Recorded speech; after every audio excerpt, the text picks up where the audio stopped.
Happy Tuesday to everyone. Hopefully by this point you've finished your 1950s essay that was due last night. I haven't checked yet. Actually, today is Monday, so I'm speaking to you tomorrow. So this will be real brief today. As you see on the screen here,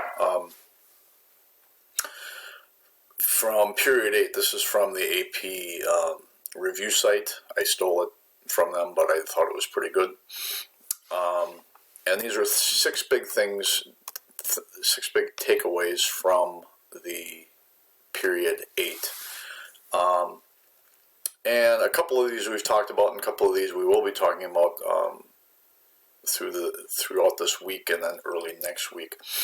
So number one, the United States positioned itself as a global leader. The United States was untouched by World War II for the most part. They were the richest, they were the most powerful. They, at least through 1949, the only ones with atomic weapons. Key members of the United Nations, and were flexing both its military muscle around the world as well as its humanitarian, Marshall Plan, NATO, Korea, that stuff. Secondly, initially there was major support for anti-communist foreign policy. That's going to be your focus today. I have a short activity for you to do on that. Something about what we're going to do Thursday are numbers 3 and 4. Civil rights activists energize a new nationwide movement for racial progress. Spurred by the civil rights movement, other social movements advocated their causes, so I'll be talking briefly about that. In the 1960s, the Great Society attempted to use federal government to eliminate poverty and end racial discrimination. We'll talk about that at some point. And in the 1970s, the public grew increasingly distrustful of the government's ability to solve problems. So this is sort of the big change over time from the high point of what is referred to as the age of liberalism with Johnson's Great Society to the rise of conservatism and Ronald Reagan in the 1980s. So that's something I can share. I'll share this out on Schoology with you. Just big general statements, and that's sort of how we're going to wrap this up, is looking at some really kind of big things. So that's just my intro. Regarding what we are doing today, if I can scroll this over here, this is going to be shared with you. I took this from my friend from Georgia. He put this together for us.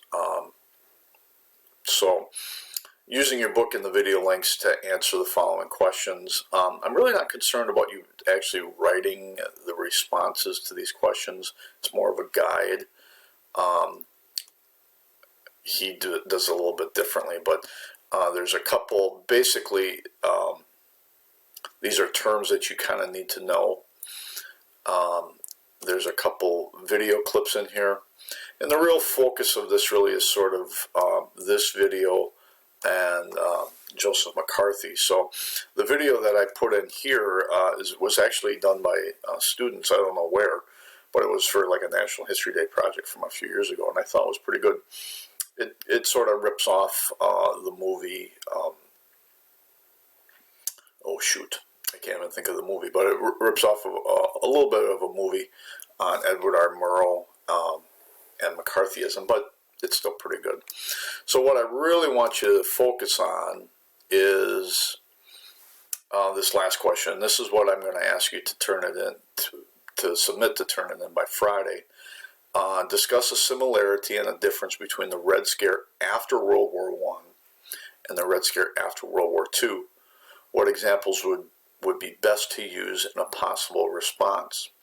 So, again, to stick with my theme of continuing on, the culminating thing is how can we compare this to an event that will or may be on the test. So that's, I'm not trying to overburden you at all, but I think it's an important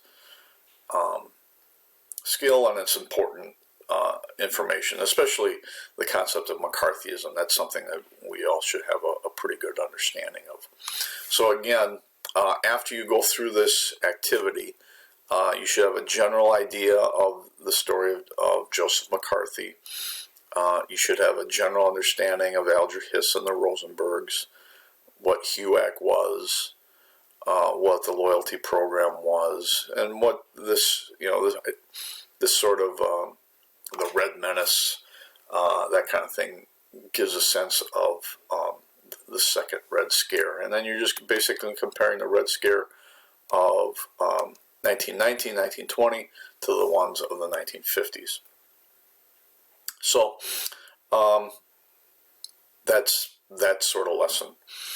Lastly, I know many of you are having conversations and Zoom conferences and with your other teachers.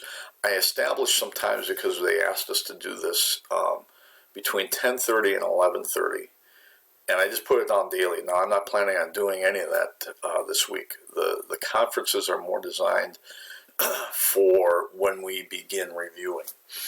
And again, I'm kind of waiting on that till April 3rd to find out when the test dates are, and just to give us a framework of when to go about that. So I will record those. If for some reason you are unable to attend one, that you can come back and watch it. The real complicated thing will be how to get you to present, to make sure that you're there, and we'll obviously record that. So I know some of you have been submitting some questions already, which is good. But we'll get to that. We'll get to that next week. I know you're probably swamped with stuff today and tomorrow, but that's all I have for you today. Again, this response is due to turn it in by Friday, so please do that. How long does it need? You discuss the similarity and the difference, one of each, and what examples. You can probably get that done in a little longer paragraph. So that's all I'm really looking for. Treat it sort of like a short answer question. If you would, you don't need to do the full context or anything like that. This is a check for content from my point of view, and of being able to compare things across time. So again, as usual, if you have questions, let me know. If I do have, since I'm doing this, it's 11 o'clock in the morning.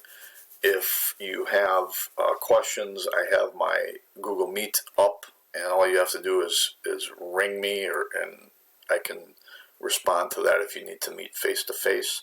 But otherwise, email works just as well. So take care. See you soon. I'll see you tomorrow.